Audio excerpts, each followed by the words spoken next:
Bienvenue dans un point lecture en philosophie. Ici, c'est le texte d'Ernestine par le marquis de Sade qui nous intéresse. L'édition que j'ai utilisée est Folio. C'est un livre relativement accessible.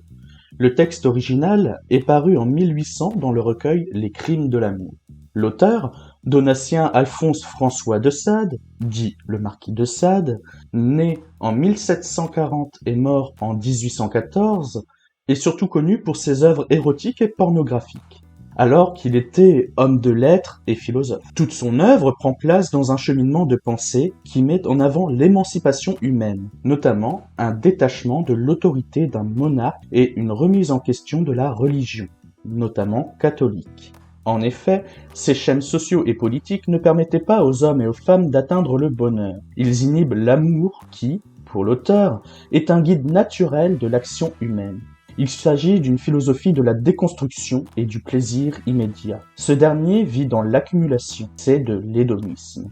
Mon objectif ici n'est pas de divulguer l'histoire ou la narration d'Ernestine, mais de penser certains passages qui mettent en avant la critique des valeurs sociales et religieuses de Sade et qui se retrouvent dans la quasi-totalité de ses écrits. L'histoire d'Ernestine a un schéma relativement classique et beaucoup repris dans la culture populaire de l'époque jusqu'à aujourd'hui. C'est une jeune femme, Ernestine, issue d'une bonne famille, fille du colonel Sanders.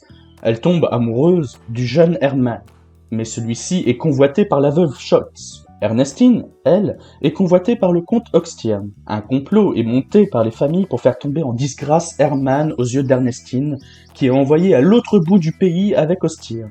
Mais malgré cela, Ernestine et Hermann tentent de se retrouver. L'intrigue se construit autour de normes et de valeurs sociales et religieuses qui, ici, sont pensées comme un même ensemble. Je vais penser plusieurs parties dans le travail du texte qui correspondent à des étapes ou des descriptions de la philosophie de l'auteur. La principale critique adressée à Sade, outre la débauche, était l'idée d'anarchisme, avec une déconstruction des normes qui ne permettrait pas un faire société. Ainsi, faut-il passer par des commandements politiques, notamment monarchiques, reposant sur des conceptions religieuses ? Nous penserons 6 moments. Dans un premier temps, nous verrons la méthode et la position philosophique de Sade. Puis, nous penserons ce que pourrait apporter la religion, ce que Sade lui concède. Ensuite, nous verrons que la religion n'empêche pas le vice. Dans un 4e moment, nous penserons l'entrave et la douleur que provoquent les valeurs religieuses et qui conduisent à une méfiance à l'égard de Dieu. Ensuite, nous verrons que la religion est un complot des hommes voué à l'échec. Et enfin, nous tenterons de penser ce que le texte conclut sur l'idée de justice chez Sade. Première partie, méthode et position philosophique. Je vais commencer par un extrait, page 13 de notre édition. Le philosophe qui court le monde pour s'instruire doit s'accommoder de toutes les mœurs, de toutes les religions, de tous les temps, de tous les climats, de tous les lits, de toutes les nourritures et laisser au voluptueux indolent de la capitale ses préjugés, son luxe, ce luxe indécent qui, ne contentant jamais les besoins réels, en crée chaque jour de factices aux dépens de la fortune et de la santé. Ce court extrait a un rôle dans le récit puisque l'histoire d'Ernestine est narrée par un personnage à un autre personnage qui représente Sade, un voyageur qui souhaite s'instruire et accumuler des expériences humaines. L'histoire se déroule en Suède. Ces éléments et la construction du passage nous mènent directement à la philosophie cartésienne. En effet, il y a une référence directe au discours de la méthode de Descartes, et à sa vie, puisque ce dernier est mort à Stockholm, en Suède, alors qu'il était en voyage diplomatique et dans l'idée d'échanger avec les intellectuels et la cour de l'époque. Ici, le lien entre Sade et Descartes, pour ce qui est de la méthode, est dans la concorde.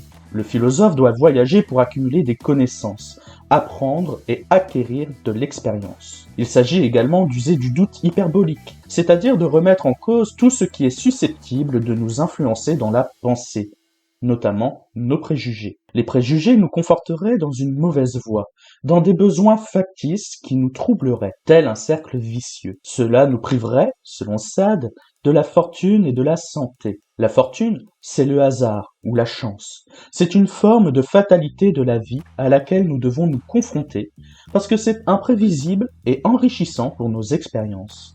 En revanche, La différence entre la philosophie de Sade et de Descartes, c'est que Sade fait prévaloir l'expérience humaine et sensible par rapport à Descartes qui va prioriser la connaissance et la recherche d'une vérité. L'objectif de notre auteur n'est pas d'atteindre une vérité indubitable. Le présupposé philosophique de Sade est tout autre que le cogito et est un élément de sagesse pratique. Ce n'est ni un idéalisme, ni ce que l'on nomme un solipsisme, une philosophie qui part du sujet.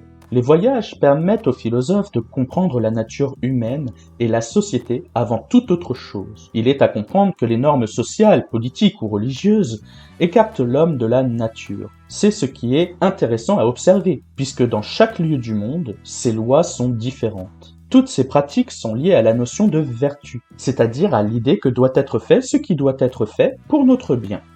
C'est une définition aristotélicienne que l'on retrouve ici. Selon Sade, peu importe sa forme, ce que l'on appelle vertu a l'image de ce qui est fait dans le sens du bonheur. Pour l'auteur, la vertu promet le bonheur. Il y a donc deux postulats. Le premier est que le bonheur est ce que recherche tout individu. Le deuxième, que c'est la raison pour laquelle les règles de vie sont suivies par de nombreuses personnes. C'est tout le sens du terme sectateur, que l'auteur utilise à plusieurs reprises dans ses écrits lorsqu'il évoque les règles de vie politico-religieuses. Mais il y a un problème. Si un individu ne parvient pas à suivre la vertu, il est abandonné. Cela relèverait d'un paradoxe et de l'orgueil pour Sade. En ce sens, l'homme mondain vit dans la contradiction, comme si ceux qui suivaient la vertu se confortaient dans une opinion d'eux-mêmes reflétant une supériorité sur les autres individus. Le vertueux est alors coupable du péché qu'il a lui-même créé par son adhésion à une pensée particulière. Celui qui est perdu aux yeux du vertueux serait digne d'intérêt. Extrait page 17. Ou donc peut-être, monsieur, un mortel plus intéressant que celui qui, du fait des grandeurs, est tombé tout à coup dans un abîme de maux, qui, né pour les faveurs de la fortune, n'en éprouve plus que les disgrâces, n'a plus autour de lui que les calamités de l'indigence, et dans son cœur que les pointes acérées du remords ou les serpents du désespoir. Celui-là seul, mon cher, est digne de ma pitié. Je ne dirai point comme les sots, c'est sa faute, ou comme les cœurs froids qui veulent justifier leur endurcissement, il est trop coupable. Eh, que m'importe ce qu'il a franchi, ce qu'il a méprisé, ce qu'il a fait. Il est homme, il dut être faible, il est criminel, il est malheureux, je le plains. Les vertus culpabilisent les hommes et créent le remords. C'est un tort pour la santé, pour le bien-être de l'âme. Cela abîme les individus. Les hommes sont fragiles et peuvent sombrer à tout moment lorsque les penchants naturels sont condamnés. Ils sont dignes d'intérêt et d'attention. Ici, c'est le défaut de la nature humaine contrainte par le groupe humain. Néanmoins, nous pouvons concéder des choses à la religion. Deuxième partie, le faire société par la religion. Dans le récit, la religion elle-même intervient en lien à la société et aux valeurs des personnages. La veuve Scholz vient d'un milieu mondain qui a des normes similaires aux normes religieuses, mais elle se montre irréligieuse. Hermann vit chez Ernestine et le colonel Sanders parce qu'ils ont une adhésion commune à la religion.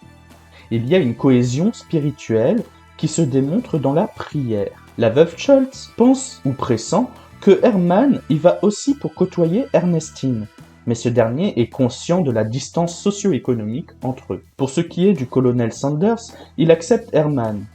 Lui venir en aide est ce qu'il y a de plus juste au sens chrétien du terme. En plus de l'idée morale religieuse, il y a l'idée d'honneur qui est attachée à la posture du militaire. Ici, ce que la société, dont la maternité est attribuée aux valeurs religieuses pour Sade, met en avant, c'est la raison. Il y a une condamnation de la pulsion humaine légitime. Le colonel Sanders s'écrie, page 26, « Ce n'est pas, mon cher, que je vous refuse ma fille. Je vous connais, je vous estime. Vous avez le cœur de celle que vous adorez. Je consens donc à tout, sans doute, mais je serais désolé de vous avoir préparé des regrets. Vous êtes jeunes tous deux. On ne voit que l'amour à votre âge. On s'imagine qu'il doit vous faire vivre. On se trompe. L'amour languit sans la richesse, et le choix qu'il a dirigé seul est bientôt suivi de remords. » C'est un discours qui paraît commun, que l'on utilise et entend encore aujourd'hui. C'est une position pragmatique. Toute l'entreprise de Herman et d'Ernestine sera de convaincre le monde du bien fondé de leurs choix amoureux. Toute l'entreprise de Sade sera de démontrer le malheur que causent de telles valeurs socio-religieuses, que lutter contre les passions humaines et légitimes va causer de pires conséquences que celles qui auraient été causées par l'amour. Peu à peu, les religieux et la pression économique et sociale va conduire les personnages au vice, alors créés par la vertu censée nous guider. Le colonel Sanders est l'archétype de l'homme à convaincre pour Sade. Troisième partie, les vices de la religion. Selon la religion, les services rendus devraient être désintéressés, ce que reconnaît le colonel Sanders. Mais ici, le personnage ne sera pas écouté. Du moins, Sade va le rendre naïf. En tant que militaire, Sanders est au service de la monarchie. Il exécute et ne joue pas avec le principe qui régit la société. L'auteur va critiquer la classe dirigeante de la société. C'est ainsi que le comte Obstern affirmera que les services rendus au colonel sont désintéressés, mais qu'il serait motivé s'il pouvait avoir la main d'Ernestine. La religion est un jeu d'apparence avec un don qui est motivé par la luxure et l'avarice, qui sont péchés, créés tels quels par les dogmes. Ces dogmes sont injustes, puisqu'ils serviraient que ceux qui en sont à l'origine. Dans le récit, Sade le fait comprendre par le complot mené par Obstern et la veuve Scholz, qui avaient, chacun, des désirs envers Ernestine et Herman. Page 53 de notre édition. Ernestine en fut touchée jusqu'aux larmes, et crut tout sans difficulté. Les belles âmes sont confiantes. Elles se persuadent facilement ce qu'elles sont capables de faire. Herman ne fut pas tout à fait aussi crédule. Quelques propos imprudents échappaient à la Scholz. Dans la joie où elle était sans doute de voir aussi bien servir sa vengeance, lui firent naître des soupçons qu'il communiqua à sa maîtresse. Cette tendre fille le rassura. Elle lui fit sentir qu'un homme de la naissance et de l'état d'Obstern devait être incapable de tromper l'innocente créature. Elle ne savait pas que des vices, étayés de la naissance et de la richesse, enhardis dès lors par l'impunité, n'en deviennent que plus dangereux. Ce n'est pas tant le vice qui est condamné par Sade que l'hypocrisie de la religion, du moins des hommes et des femmes, religieux et religieuses. Il faut une apparence de vertu, c'est superficiel, et cela cache la véritable nature des hommes, ou une nature non assumée. C'est ce que Herman, image de ce qu'était Sade dans sa jeunesse, semble comprendre page 54 lorsqu'il s'adresse au comte Obstern pour lui proposer un duel avec arme à feu. « Monsieur, lui dit-il audacieusement, je vous crois un homme d'honneur. Votre nom, votre place, votre richesse, tout doit m'en convaincre. J'exige donc votre parole, monsieur, votre parole par écrit, que vous renoncez absolument aux prétentions que vous avez témoignées pour Ernestine, ou j'attends, sans cela, de vous voir accepter l'une de ces deux armes, afin de nous brûler la cervelle ensemble. » Il y a toute une démarche de culpabilisation dans la religion, tant au niveau spirituel qu'au niveau légal. Les deux sont intimement liés pour l'auteur, si bien que le criminel spirituel est le criminel devant la loi humaine et inversement, ce qui est à l'origine du chantage orchestré par la veuve Scholz et dont la victime est Herman. Le fonctionnement de la religion permet de comprendre l'idée de pression sur la vie humaine, avec une demande expresse pour tout individu de rendre des comptes à l'ensemble de la société. Être approuvé par la société revient à être une bonne âme, ce dont Sade veut montrer l'absurdité dans ses écrits. Cela n'a pas de sens, et argumentativement, ainsi que narrativement, cela se passe par une diabolisation. Page 73, l'auteur fait dire à la veuve Scholz « Écoute Herman, je puis tout réparer. J'ai dans la banque de mes correspondants 10 fois plus qu'il n'est nécessaire pour couvrir cette faute. Avoue-la, c'est tout ce que je te demande. Consens à m'épouser, tout s'oublie. » Dans le récit, la veuve Scholz ne pratique pas la religion. Le culte est fantaisiste, mais sa culture est commune à celle de la religion. Pour Sade, c'est une culture du trafic d'influence. Ceux qui sont privilégiés par le système en place seraient les seuls à user de leurs passions humaines tout en se rendant victimes coupables de leurs propres illusions par pure tradition. Ce sont des artifices qui privent le cœur de ses passions légitimes. Il faudrait déconstruire ces influences. Remarquer cela, c'est se rendre compte de l'entrave causée par la religion. C'est une prise de conscience de la méfiance que nous devrions avoir à l'égard de Dieu. Quatrième partie, l'entrave des douleurs causées par les valeurs religieuses et la méfiance à l'égard de Dieu. Il y a une dissonance entre le respect des normes, les valeurs et le ressenti de la victime d'illusions religieuses. Cela mène à des tourments qui sont le début du processus de méfiance à l'égard de Dieu qui reste, dans ce débat, le principe suprême de la création et de son fonctionnement. Sade fait dire à Hermann, page 76, « Eh bien, en se voyant dans le séjour du crime, et trop souvent de l'injustice, puis-je défier le ciel à présent d'inventer des mots qui puissent déchirer mon âme avec plus de fureur. Oxtirne, perfide Oxtirne, toi seul as conduit cette trame, et je ne suis ici que la victime de la jalousie, de tes complices et de toi. Voilà donc comme les hommes peuvent passer, en un instant, au dernier degré de l'humiliation et du malheur. J'imaginais que le crime seul pouvait les avilir jusqu'à ce point. Non. Il ne s'agit que d'être soupçonné pour être déjà criminel. Il ne s'agit que d'avoir des ennemis puissants pour être anéantis. Mais toi, mon Ernestine, toi dont les serments consolent encore mon cœur, le tien me reste-t-il, au moins, dans l'infortune? Ton innocence égale-t-elle la mienne? Et n'as-tu pas trempé dans tout ceci? Ô juste ciel, quel odieux soupçon! Je suis plus oppressé d'avoir pu les former en un instant que je suis anéanti de tous mes autres maux. Ernestine coupable. Ernestine avoir trahi son amant. Jamais la fraude et l'imposture naquirent-elles au fond de cette âme sensible?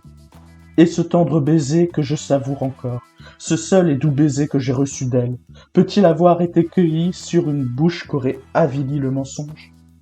Non, non, chère âme, non. On nous trompe tous deux. Comme ils vont profiter de ma situation, ces monstres, pour me dégrader dans ton esprit. Ange du ciel, ne te laisse pas séduire à l'artifice des hommes, et que ton âme, aussi pure que le Dieu dont elle émane, soit à l'abri, comme son modèle, des iniquités de la terre. L'un des sentiments les plus puissants serait l'amour. Ce serait le sentiment le plus naturel et le plus légitime pour Sade. Malheureusement perverti par la religion qui s'est approprié cet amour pour le transformer en concept interrogeant sans cesse la spiritualité des individus. Il n'y aurait d'amour que de quelque chose qui participe du divin. Cela a pour effet immédiat de disqualifier l'amour des individus envers d'autres individus, de même que certaines attirances, de même que certaines pratiques.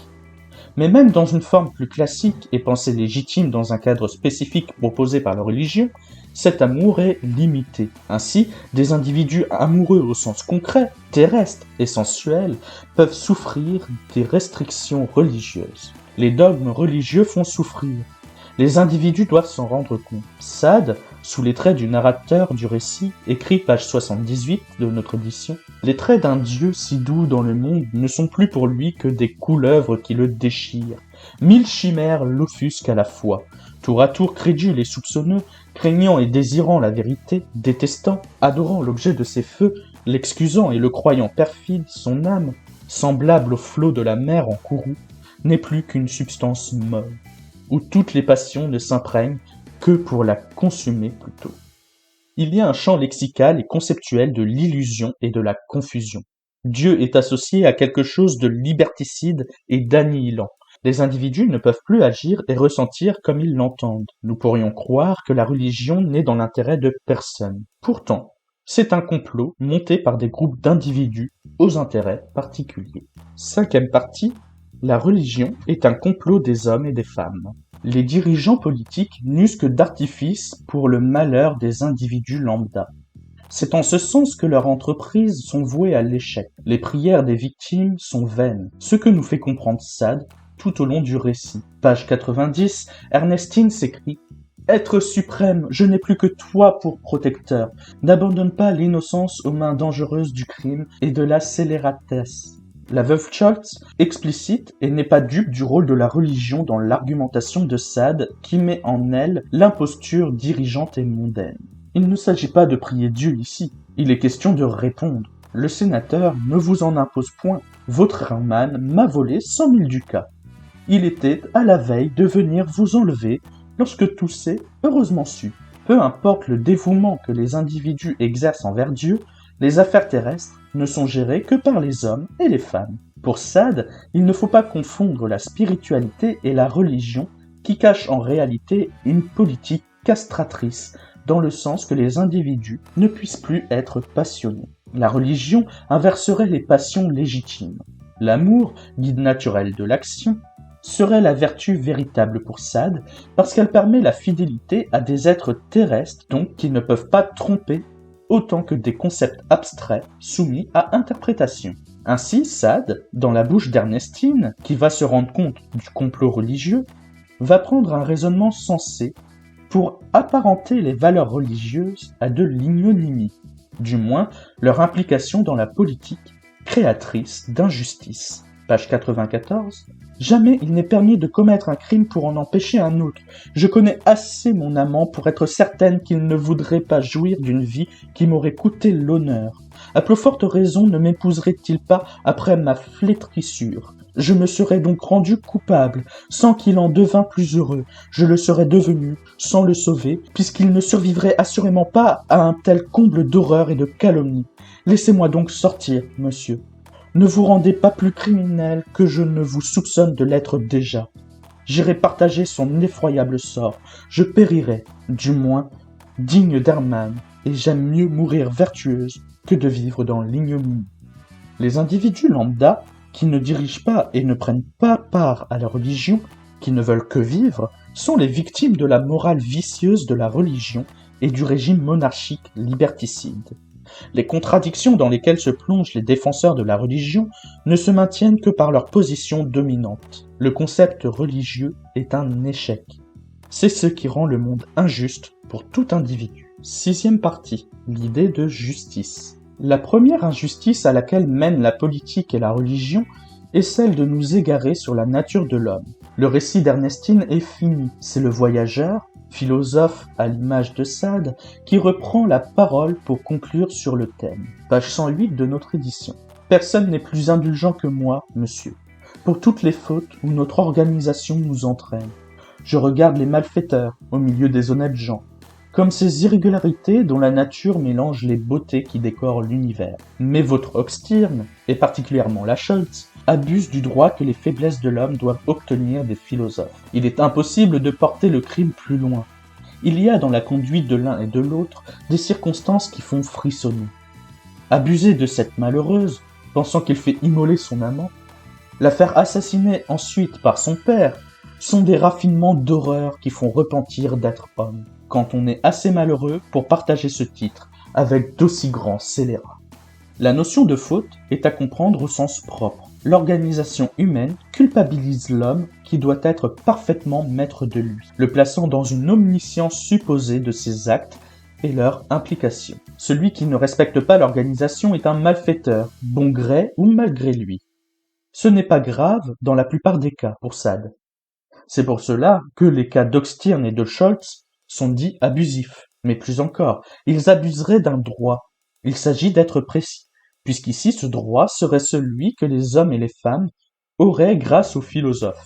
Le XVIIIe siècle était le siècle des Lumières. De nombreux auteurs ont prôné l'émancipation. Sade s'inscrit dans ce mouvement. Les individus ont des revendications légitimes, c'est-à-dire naturelles ou allant de soi. Les humains sont passionnés. Répondre à certaines passions ne serait pas préjudiciable. Parfois, les passions pourraient expliquer certains actes et constituer ce que l'on appelle des circonstances atténuantes. C'est l'origine de l'expression crime passionnel, popularisée à partir du XIXe siècle, et qui n'est pas une notion de droit. Ainsi, des écarts peuvent être concédés aux hommes à cause de leur passion, pensé comme un droit naturel des individus. Cela entre en tension avec le droit positif de l'organisation humaine, le système juridique. Dans son discours, le marquis de Sade pense une justice comme étant le fait de respecter les lois moralement acceptables, c'est-à-dire ne nuisant pas à l'expression de l'amour. C'est un discours d'émancipation qui a tendance à identifier la justice à la liberté. Dans le récit, qualifié Hochstirn et Scholz de scélérats, est une réponse aux craintes de l'anarchisme à propos de la philosophie de Sade. Il ne pense pas à l'absence de normes ou une politique sans État, mais un mouvement libertaire et citoyen. Il se rapproche de Rousseau en ce sens qu'il prône une volonté générale suivant la passion des hommes qui peuvent décider de leur destin avec une démocratie directe suivant l'idée d'une nature humaine comme étant liberté. Celui qui n'est pas libre n'est pas homme. Sade ajoute que celui qui prive l'autre de liberté n'est pas homme non plus. En découle pour l'auteur l'idée de prison étant relativement inhumaine et inefficace, puisque s'il y a dommage, il faut réparation. Sade plaide pour une justice réparatrice et non punitive, comme en témoigne le dialogue entre Oxtirn, emprisonné pour ses crimes, et Sanders, alors qu'il a perdu Ernestine et Herman. Page 110. Ô généreux mortel, se peut-il, moi libre, et libre par vous? Par vous qui, m'arrachant la vie, ne me punissiez pas encore comme je mérite de l'être? J'ai bien cru que vous le sentiriez. Voilà pourquoi j'ai imaginé qu'il n'y avait plus de risque à vous rendre un bien dont il devient impossible que vous abusiez davantage. Vos mots, d'ailleurs, réparent-ils les miens? Puis-je être heureux de vos douleurs? Votre détention acquitte-t-elle le sang que vos barbaries ont fait répandre? Je serais aussi cruel que vous, aussi injuste, si je le pensais. La prison d'un homme dédommage-t-elle la société des maux qu'il lui a faits? Il faut le rendre libre, cet homme, si l'on veut qu'il répare. Et, dans ce cas, il n'en est aucun qui ne le fasse. Il n'en est pas un seul qui ne préfère le bien à l'obligation de vivre dans les fers. Ce que peut inventer sur cela le despotisme, chez quelques nations, ou la rigueur des lois, chez d'autres, le cœur de l'honnête homme le désavoue. Partez, comte, partez. Je vous le répète, vous êtes libre. Pour Sade, les hommes et les femmes peuvent reconnaître qu'ils ont abusé. Ils peuvent se culpabiliser eux-mêmes, et ils se rendent compte par eux-mêmes. Il s'agit d'un soutien à l'argumentation socratique ou platonicienne de « nul ne fait le mal volontairement ». C'est un discours lié à des passions. Il faut en prendre conscience pour raisonner. Dernière partie, conclusion. Dans ses écrits, Sade expose d'abord ses positions. L'amour est un guide légitime de l'action des hommes et des femmes. Malheureusement, il y a un despotisme politique et religieux, à l'origine de la majorité des systèmes moraux et législatifs. Ce despotisme, c'est-à-dire cette privation de droit ou de liberté, opère un effacement de la nature humaine qui ne serait que liberté. Les récits de l'auteur éprouvent cette position avec un sujet qui était choquant, avec des pratiques déviantes. Cela lui a valu d'être emprisonné ou placé en institut pour fous. La sexualité ou la passion amoureuse était au centre des préoccupations, et le domaine où le nombre de revendications était le plus grand. La liberté politique était pensée et de plus en plus travaillée par les Lumières. L'auteur voulait pousser jusqu'au paroxysme la critique politique et religieuse. Ainsi, il est évident pour l'auteur que les règles de vie politique et que les commandements religieux ne sont pas nécessaires à une vie en société pour les hommes. Il y aurait la possibilité pour les individus de se réguler par leur passion. L'amour est un guide. Notre raison va penser les moyens légitimes et les moins liberticides possibles. Merci d'avoir été à l'écoute et à bientôt.